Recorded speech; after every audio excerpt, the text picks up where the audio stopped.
এবং বললো কি যে তোমরা এটা দমন করো। তো এই এই সিস্টেমটা কিন্তু প্রথমেই প্রবলেমেটিক। র্যাবে যারা যাবে তারা সেনাবাহিনী থেকে গিয়ে কিভাবে কাজ করবে না করবে, বা র্যাব আদৌ থাকা উচিত কিনা, অলরেডি সেটা আন্তর্জাতিক স্যাংশন প্রাপ্ত, সেই জিনিসটার এখানে আশা করি আসবে, এখনো দেখি নাই। যাই হোক, আরেকটা হচ্ছে কি যে অর্থনৈতিক ব্যাপারে কিছু বলি, যেহেতু আমার মূল এটা ওইটাই। সেটা হচ্ছে আমরা যারা জাকাত দেই তারা কিন্তু করে কোনো ইয়ে পাই না, রেয়াত পাই না। দেখা গেল যে জাকাতও দিতে হচ্ছে, করও দিতে হচ্ছে, কিন্তু জাকাত যখন দেয় ওইটা কিন্তু ট্যাক্স অফিসে দেখায় রেয়াত দেওয়া হয় না, যে ওকে তুমি যেহেতু 10 লাখ টাকা জাকাত দিছ, আমি 10 লাখ টাকা ট্যাক্স কেটে দিব। আমরা তো চাই যে ইসলামী অর্থ ব্যবস্থার সামনে আসুক, তো ইসলামে তো এইভাবে কর নেয় না, ইসলামে হয়েছে জাকাত নেয়। তো ওইটার জন্য প্রস্তুতিমূলক হিসেবে আমরা এখন বলতে পারি যে জাকাত দিবে ওকে যেন কর রেয়াত দেওয়া হয়। এইটাই পরবর্তীতে ইসলামিক সিস্টেমে নিয়ে আসা হবে, যে আমাদের টাকাটা যেন গরিব মানুষের কাছে যায়। আচ্ছা, আর হচ্ছে যে আরেকটা বিষয়, এটা হয়তো দীর্ঘমেয়াদী, আর দুইটা বিষয় আছে। দীর্ঘমেয়াদী বলতে জেল সিস্টেম, যেটা আমরা দেখি যে জেলের মধ্যে একজন অপরাধীদেরকে আমরা কি বসে বসে খাওয়াচ্ছি, যেখানে আমার নিজের সন্তানটাই না হয়তো না খেয়ে আছে। তো এই যে অপরাধীদেরকে পালা পোষার যে সিস্টেমটা, আমাদের থেকে টাকা নিয়ে, একটা ভালো মানুষের থেকে টাকা নিয়ে একটা অপরাধীকে পুষতেছি, এই এই সিস্টেমটার মধ্যেই একটা গলদ আছে। এবং দেখা গেল আমেরিকার কিছু অঙ্গরাজ্যে স্কুলের পিছিয়ে যত খরচ হয় তার চেয়ে বেশি খরচ হয় জেলের পিছিয়ে। মানে একটা জাতিকে শিক্ষিত করতে যেই খরচ, তার চেয়ে বেশি খরচ করছি আমরা অপরাধীদেরকে পালতে পুষতে। ইসলামে কিন্তু এই সিস্টেম নেই। ইসলামে অপরাধ হয়েছে গরমে গরমে শাস্তি, চুরি করছো প্রমাণিত হয়েছে হাত কেটে শেষ, ছেড়ে দিলাম। তারপরে তুমি খুন করছো, হত্যা দিলাম, শেষ। তারপরে তোমার মানে প্রত্যেকটা শাস্তি কিন্তু দ্রুত হয়ে যাইতেছে। সেখানে আমাদের বর্তমান যে সিস্টেম, এটা তো প্রথমে তো একটা সমস্যাজনক সিস্টেম। এখানে দেখা যায় কি যে জেলের মধ্যে দিয়ে আমরা আমাদের দেশের ভালো মানুষের টাকা দিয়ে অপরাধী বুঝতেছি, যেখানে মানুষ নিজেই আছে বিপদে, নিজেই আছে অর্থনৈতিক সমস্যায়। সর্বশেষ পয়েন্ট, এইখানে খুব ভালো লাগলো একটা জিনিস, যে ভারত থেকে যে সাংস্কৃতিক আগ্রাসন এবং আমরা যে নদী থেকে শুরু করে সব চুক্তির ইস্যুগুলো আসছে, আলহামদুলিল্লাহ। তো একটা জিনিস বুঝতে হবে, আমার আমার চোখে দেখা ক্যাম্পাসে আন্দোলন করার সবচেয়ে কট্টর ভারত বিরোধী দুইটা ছেলে ছিল, আসিফ আর নাহিদ, কেমন? এবং ক্যাম্পাসে ভারত বিরোধী যত প্রোগ্রাম আছে এটা সবগুলো করতো, সবগুলো অ্যাটেন্ড করতো। কিন্তু এরা যখন ক্ষমতায় গেল তখন কিন্তু দেখা গেল যে আর ওইভাবে বলতে পারছে না বা কাজ করতে পারছে না। কেন? কারণ আমাদের কোনো প্রযুক্তি নেই। আমাদের যে সামরিক যে সামরিক যে কারখানা, সেখানে মাত্র 2 ধরনের রাইফেল এবং গুলি এবং শুধু গ্রেনেড তৈরি হয়। বাকি সমস্ত অস্ত্র, রেলের ইঞ্জিন, এই আমরা যে রাস্তায় গাড়ি দেখি, ট্রাক দেখি, সব ভারত থেকে আসে। এখন আমরা চাইলেও কি, দেখা গেল যে এই জায়গাটা একটু দুর্বল হয়ে থাকে। তার মানে এই না যে আমরা দুর্বল হব, অবশ্যই আমরা আপনাদের সর্বোচ্চটা দিব। কিন্তু আমাদের দেশীয় প্রযুক্তির দিকে, প্রযুক্তি টেকনোলজিটা যে ক্ষেত্রে ভারতের উপর ডিপেন্ডেন্সি, ওই জায়গাগুলো ধরে ধরে যদি একটু কাজ করা যায়, এবং যেই কৃষি খাতে যেই উৎপাদনগুলো আছে, তাহলে কি ইনশাল্লাহ আমরা আরো শক্তিশালী ভাবে কথা বলতে পারবো এবং দাবিগুলো আদায় করতে পারবো। আচ্ছা, এইটুকু ছিল আমার। আশা করি আপনারা যদি এই জিনিসগুলো একটু লিখে রাখতেন এবং চেষ্টা করতেন দাবি দাওয়াগুলো নিয়ে কাজ করার, অনেক খুশি হতাম। মনে করতাম যে আমার এই যে স্টাডিটা সেটা সার্থক হয়েছে। ধন্যবাদ। জাযাকাল্লাহ এবং নোট হচ্ছে শুকরিয়া জাযাকাল্লাহ। তো আমরা যেহেতু প্রোগ্রাম একটু শেষ দিকে চলে আসছি, তো সময়ের দিকে আমরা সকলে লক্ষ্য রাখলে ভালো হবে। যিনি আলোচনা করবেন 2-3 মিনিটের মধ্যেই মূল আলোচনা শেষ করতে পারলে আমাদের জন্য ভালো হবে। এ পর্যায়ে আলোচনা পেশ করছেন জাতীয় উলামা আইম্মা পরিষদের যুগ্ম সাধারণ সম্পাদক, বিশিষ্ট মিডিয়া ব্যক্তিত্ব জনাব মাওলানা মুফতি শামসুদ্দোহা আশরাফি। জনাব মুফতি শামসুদ্দোহা আশরাফি।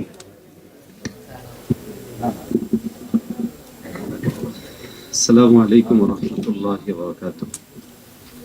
আলহামদুলিল্লাহ, আগামীর বাংলাদেশ যুব সমাজের প্রত্যাশা শীর্ষক আজকে যে গোল টেবিল, এখানে আমাদের যুব আন্দোলনের পক্ষ থেকে যে কাগজ দেওয়া হয়েছে, এতে অনেকগুলো পয়েন্টই এসেছে। তো যেহেতু আমাদের সম্মানিত সভাপতি সাহেব বলেছেন যারা যেই পেশা এবং এর সাথে যুক্ত আছে সেটার সাথে সম্পৃক্ত বিষয়গুলো বলা, প্রথম বিষয় আমি যেটা বলবো সেটা হচ্ছে আমাদের যুবকদের জন্য একটা বড় চ্যালেঞ্জিং এর জায়গা হচ্ছে প্রশাসনিক ঝামেলা। দেখা যাচ্ছে আমাদের মধ্যে যদি কেউ আরবিতে কথা বলেছে তাকেও একভাবে অপরাধী চিহ্নিত করা হয়েছে, সালাম চর্চা করছে এটা একটা অপরাধী হিসেবে চর্চা করা হচ্ছিল। এবং বলা যায় এদেশ যখন অপরাধীদের রাজ্যে পরিণত হয়েছে তখন ওই সময়টায় নিরপরাধ অনেক ভাইদেরকে গ্রেফতার করে শতাধিক মামলা দেওয়ার মতো অনেক বিষয় এখানে জুড়েছে।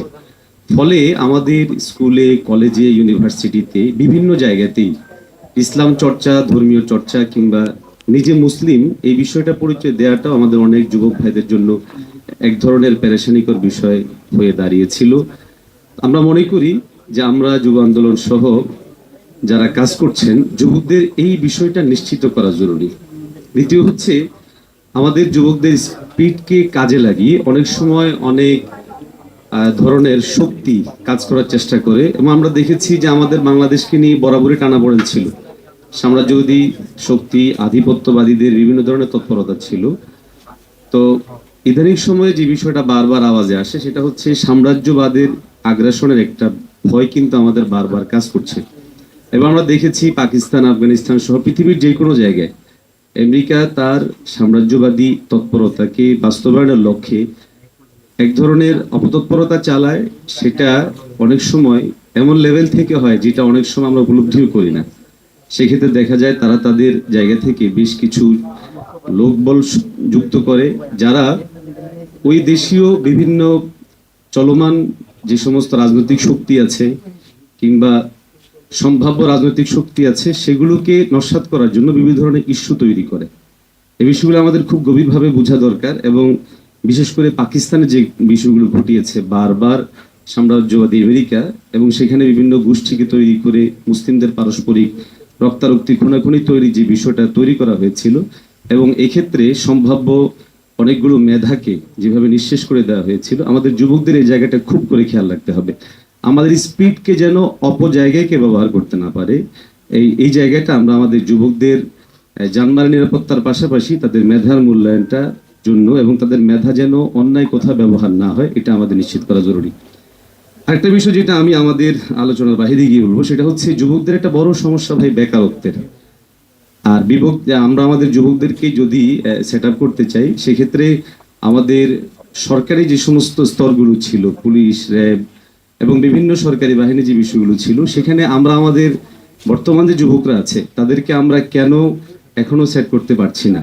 অথচ এটা আমাদের জন্য খুব জরুরি। আমাদের দেশকে স্থিতিশীল করতে, আগামীর কোনো সম্ভাব্য কোনো বিপ্লবকে ঠেকাতে অথবা কোনো ধরনের সন্ত্রাসী কার্যক্রমকে ঠেকাতে ভিতর থেকে কোনো নতুনভাবে কোনো আন্দোলন যেন জাগতে না পারে, এই জন্য বিগত 15 বছরে ফেসিস্ট তার এই তৎপরতাকে প্রতিষ্ঠিত রাখার জন্য যে কাজগুলো করেছিল, এর বড় একটা অংশ ছিল নিজেদের লোক। আমরা দেখেছি যে কাউকে সরকারি কোথাও নিয়োগ দিতে হলে তার বাবার ডাটা পর্যন্ত দেখা হয়েছে, ডাটা পর্যন্ত দেখা হয়েছে। অতএব এই সময়ের মধ্যে নিয়োগ পাওয়া বিভিন্ন সেক্টরে, চাই সেটা সরকারি হোক কিংবা বেসরকারি হোক, এই জায়গাগুলোকে যেন আমরা গ্রাম্য ভাষা যেটা বলি যে ঝাঁকুনি দিয়ে ইয়ে করা, এভাবে করে আমাদের নতুন যারা তরুণরা এখনো বেকার আছে, যুবকরা বেকার আছে, আমি আপনাদের কাছে আশাবাদ ব্যক্ত করব তাদেরকে আপনারা এই জায়গাটায় এটা আমার যারা সমস্যা জর্জরিত এবং অপরাধী তাদেরকে চিহ্নিত করে, হয়তো একটু সময় নেবে কিন্তু আমাদের আওয়াজটা ওঠা উচিত। বিগত 15 বছরে যারা অন্যায় নীতিগণ চালিয়েছে, এবং এখন দেখা যাচ্ছে ব্যাপারটা এমন হচ্ছে যে নির্দিষ্ট একটা ঘটনা প্রকাশ পাচ্ছে, এরপরে তাকে চিহ্নিত করা হচ্ছে যে উনি অপরাধী, ওনাকে বের করা হচ্ছে। ব্যাপারটা এমন না।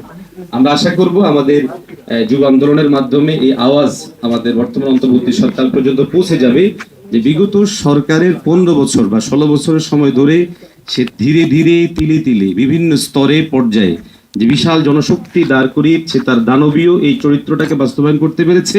ওই দানবের সহযোগীগুলোকে চিহ্নিত করা হোক। আমাদের যে সমস্ত ছাত্র জনতা তারা এখানে নিজেদের জীবন দিয়েছে, আমরা হয়তো বা অনেকেই যাদের হাত চলে গিয়েছে, পা চলে গিয়েছে, এখন যারা হাসপাতালে কাতরাচ্ছে, তাদেরকে আমরা অনেক জায়গায় সেক্টর দিতে পারবো না, কিন্তু তাদের মেধার মূল্যায়নটা আমরা করতে পারবো। অতএব যারা ইনজুর্ড হয়েছে এদেরকেও যেন স্পেশালি ভাবে আর রাষ্ট্রীয় কোনো দায়িত্বের জায়গায় আনা যেতে পারে, সেই জায়গাগুলো আমরা খেয়াল করবো। সকলকে ধন্যবাদ। আসসালামু আলাইকুম রহমতুল্লাহ। শুকরিয়া, জাযাকাল্লাহ।